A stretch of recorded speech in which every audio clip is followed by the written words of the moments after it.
আমার সকালটা শুরু হোক মহান রাব্বুল আলামিনের নাম নিয়ে। দিনের শেষটাও হোক মহান রাব্বুল আলামিনের নাম নিয়ে। আর মাঝখানের এই কর্মব্যস্ততা সময়টুকুর মাঝে শুধু নিজের পরিবার ছাড়াও একটা ভালো কাজ হোক গরিব অসহায়ের জন্য। দিন শেষে রাতের অন্ধকারে ঠিক ঘুমাতে যাবার আগ মুহূর্তে বিবেকের কাছে প্রশ্ন করে যেন একটা পজিটিভ উত্তর খুঁজে পাই। একটা ভালো কাজ করেছি, আলহামদুলিল্লাহ। আর সেই কাজটা হতে পারে অর্থনৈতিক, মানসিক, শারীরিক সহযোগিতা আমার সাধ্যের মধ্যে। আর রাতের ঘুটঘুটে অন্ধকারেও যেন সেই একটা ভালো কাজ আমার মন প্রাণ অন্ধকার ঘর ঝলমলে আলোয় আলোকিত হয়। আসসালামু আলাইকুম। আমার প্রিয় আপু ভাইয়ারা সবাই কেমন আছেন? আশা করি আল্লাহর রহমতে ভালো আছেন, সুস্থ আছেন। সকাল সকালে ঘুম থেকে উঠে গেছি। সরি, আসলে ঘুম থেকে উঠে গেছি বললে ভুল হবে। সেই আমার পূর্বের সমস্যাটা আবার আজকে হঠাৎ করেই দেখা দিয়েছে। সারা রাত ১ মিনিটও ঘুমাইনি। তো কি করব? সকালবেলা চলে এসেছি রান্নাঘরে। ফজরের নামাজ পড়েছি, ছাদে গিয়েছি, বাড়ির সামনের দিকে গিয়েছি, কোরআন মাজিদ পড়েছি, সব কাজ করেছি। করে রান্নাঘরে এসেছি। ভাবলাম যে সকাল সকালে একটু আম চিতাই খাবো। আর একটু করেও রেখে দিই, ওরা বাবা ছেলে খাবে। তাই বলে আম চিতাই করতে রান্নাঘরে ঢুকে গিয়েছি। কেন জানি এই আটাটা ভালো করে ভাঙানো হয়নি। চিতাইটা খুব একটা ভালো হচ্ছে না। তারপরেও একটু আগে যেহেতু আমি আটাগুলো মাখিয়ে রেখেছিলাম, তো মনে হলো যে তাহলে একটু ভালো হবে। তো আলহামদুলিল্লাহ যথেষ্ট ভালো হয়েছে। যতটা ভয় করছিলাম ততটা কিন্তু খারাপ হয়নি। কয়েকদিন হলো বেশ কিছু আম নেওয়া হয়েছে। এবার আমের দাম প্রচুর। আমাদের বাগানে তো একটা গাছেও এবার আম আসেনি। ওর আব্বুকে বলেছিলাম জুবাইর আম খেতে চাইছে, তো ওর আব্বু বলে রেখেছিল যারা আমের ব্যবসা করে ওরা গাছপাকা আম পেয়েছে, তাই তো দিয়েছে। তো যাই হোক, আমের দাম তো আকাশ ছোঁয়া, একটু খেতে হবে, তাই খাওয়া। তো আজকে সকালে এই জন্যই চিতাই করলাম। আর আমাদের এই রাজশাহী চাপাইতে কিন্তু আম চিতাই খুবই জনপ্রিয় একটা সকালের খাবার। আমরা এটা খুবই মজা করে খাই। আজকে ফার্স্ট টাইম খাচ্ছি আম চিতাই, এবার প্রথম।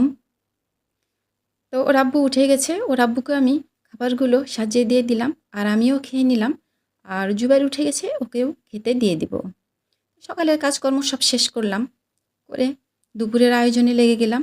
আর এই তো নিহারি, সামনে তো কুরবানি ঈদ আসছে, আলহামদুলিল্লাহ। কুরবানি ঈদে তো নিহারি খাওয়া হবে ইনশাল্লাহ। তো আমার প্রিয় আপু ভাইয়ারা যারা খুব সহজেই তাড়াতাড়ি এই নিহারিটা রান্না করতে চান এবং টেস্টটা ঠিক রেখে, তারা আমার মতো করে কিন্তু একবার ট্রাই করতে পারেন। একেবারেই আমি আমার মতো করে রান্না করছি। তো এই নিহারিটা আসলে গতকালকে আমি প্রেশার কুকারে কিন্তু সেদ্ধ করে রেখেছিলাম। পুরোপুরি না হলেও অনেকটাই সেদ্ধ করে রেখেছিলাম।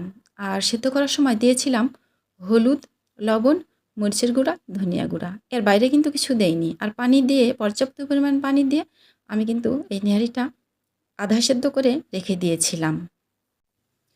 আজকে আবারও সেদ্ধ করতে হবে, তাই তো দিয়ে দিলাম পেঁয়াজ, মশলা, যেগুলো যেগুলো দিতে হয় সবই কিন্তু দিয়ে আবার নিহারিটা আমি সেদ্ধ বসিয়ে দিলাম। তবে আজকে একটু মশলা দিয়েছি। আর আমি কিন্তু এখানে একটাও গোটা মশলা দেইনি। আমি বেশিরভাগই মাংস রান্না করি গোটা মশলা ছাড়াই।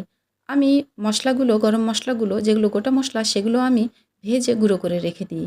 কারণ আমার পরিবারে আমার ছেলে, ছেলের বাবা ওরা কেউই পছন্দ করে না এই গোটা মশলাগুলো। তাই তো আমাকে ওদের কথা ভেবে, ওদের পছন্দের কথা ভেবে কিন্তু আমাকে এই মশলাগুলো সবসময় গুঁড়ো করে রাখতে হয়। তারপরেও কচিত কল্পনায় দেখা যায় যে মাঝে মাঝে হয়তো একটু দিয়েই ফেললাম।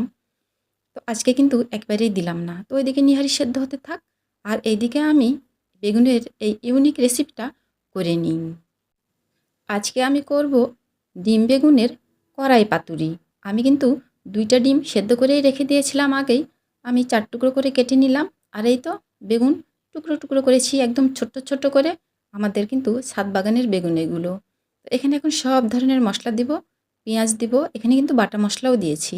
দিয়ে একটু দিব সরিষার তেল, দিয়ে সুন্দর করে এই বেগুনগুলো হাতে মাখিয়ে নিব। আর মাখামাখিটা একটু ভালো করেই করতে হয়। বরাবরই আমি বলি যেগুলো মাখামাখি জিনিস, হাতে মাখা যেগুলো, সেগুলো একটু হাতে ভালো করে মাখিয়ে নিতে হয়। যেমন আমরা মাংস রান্না করতে গেলে যেগুলো কষায় রান্না করি সেগুলো কিন্তু মশলা কষাতেই টেস্ট, মাংস কষাতেই টেস্ট, ঠিক তেমনিভাবে এই হাতে মাখামাখির রান্নাবান্নাগুলোও কিন্তু হাতে মাখানোর ওপরই টেস্ট। খুবই সুন্দর করে কিন্তু আমি বেগুনগুলো হাতে মাখিয়ে নিলাম, নিয়ে সেই ডিমের টুকরোগুলোও কিন্তু বেগুনের উপরে দিয়ে দিলাম। আর এদিকে চুলায় গ্যাসের চুলায় দিয়ে দিয়েছি কড়াই। কড়াই দিয়ে দিলাম সরিষার তেল। এই সরিষার তেলে একটু কিন্তু বেশি পরিমাণেই দিয়েছি। দিয়ে একটু কড়াইয়ের চারপাশে ঝাঁকিয়ে নিলাম, কড়াইটা যেন একটু টেকসই হয়। তো দিয়ে দিলাম তারপরে সেই হাতে মাখা বেগুন আর ডিম।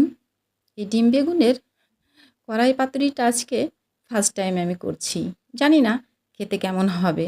তবে যখন আমি নতুন ইউনিক কোনো কিছু করি, তখন রান্না করি আর শুধু মনে মনে বলি যে, "আল্লাহ! খেতে বসে যেন আমার জুবাইয়ের আব্বু যেন বলে যে, 'না, খেতে ভালো লাগছে, টেস্ট হয়েছে।' তাহলে আমার এই কষ্ট করাটা সার্থক হবে।" তো আজকেও ঠিক তেমনিভাবেই আমি কিন্তু মনে মনে বলছিলাম আর রান্না করছিলাম। জানি না আমার প্রিয় আপু ভাইয়েরা আপনারাও আমার মতো করেন কিনা? আমি সবসময় আমার পরিবারের কথাই ভাবি। আমার মনে হয় যে আমরা মেয়েরা সবাই তাই। নিজের কথা না ভেবে পরিবারের সবার কথা আমরা ভাবি। নিজের দিকে আমাদের খেয়াল করার কোনো সময়ই নেই। তো যাই হোক, এখানে কিন্তু আমি অল্প আঁচে বেগুনগুলো সুন্দর করে রান্না করে নিচ্ছি। আর যেহেতু বেগুন আর এক ফোঁটাও পানি দেইনি, তাই তো অল্প আঁচে দিয়ে রাখলেই কিন্তু সুন্দর বেগুনগুলো সেদ্ধ হয়ে যাবে এবং কড়াইয়ের সাথে কিন্তু একটু লাগা, লাগা ভাব হয়ে যাবে। তো যেহেতু পানি দেইনি, তেলের পরিমাণটা একটু বেশি দিয়েছি। আর বেগুন খুবই ছোট, ছোট টুকরো, টুকরো করেছি। কাজেই খুব সহজেই কিন্তু সেদ্ধ হয়ে গেছে। তো আলহামদুলিল্লাহ খুব সহজেই কিন্তু আমার এই বেগুনের এই ইউনিক রেসিপিটা হয়ে গেছে। এখন আমি সুন্দর করে উঠিয়ে নিচ্ছি। ইস! মনে হচ্ছে কি যে যদি আমার যদি হাতের অবস্থা একটু ভালো থাকতো, তাহলে আমি আবার ছুটে চলে যেতাম সে মাটির হাঁড়ি-পাতিলের দোকানে আরও কিছু জিনিস নিয়ে আসতে। কেন যে এত ভালো লাগছে মাটির এই জিনিসগুলো। তো যাই হোক, একটু মজা করে বললাম আমার প্রিয় আপুদের সাথে। মজার ছলে অনেক কিছুই সত্য কিছু শেয়ার করি। তো যাই হোক, এখানে আমি দিয়ে দিলাম কড়াইয়ে পেঁয়াজ আর তেল। এখন আমি কি করব বলেন তো আমার প্রিয় আপু ভাইয়ারা? এখন আমি কিন্তু নেহারিটা বাগার দিব। আর যেহেতু নেহারিতে সব মসলা দিয়ে আমি খুব সুন্দর করে সেদ্ধ করে নিয়েছি, এখন বাগার দেবার পালা। বাগার দিলেই কিন্তু হয়ে যাবে। তবে হ্যাঁ, এই বাগারে কিন্তু আমি অন্যদিন যেভাবে করি, আজকে ঠিক সেভাবে করছি না। এই বাগার দেওয়ার পরে এই নেহারিতে কিন্তু ইচ্ছে করলেই একটু কর্নফ্লাওয়ার অথবা চালের আটা গুলে কিন্তু দিলে একটু ঝোলটা গাঢ় হয় এবং খেতেও আলাদা একটা টেস্ট হয়। আমি বরাবরই ওইভাবেই রান্না করি।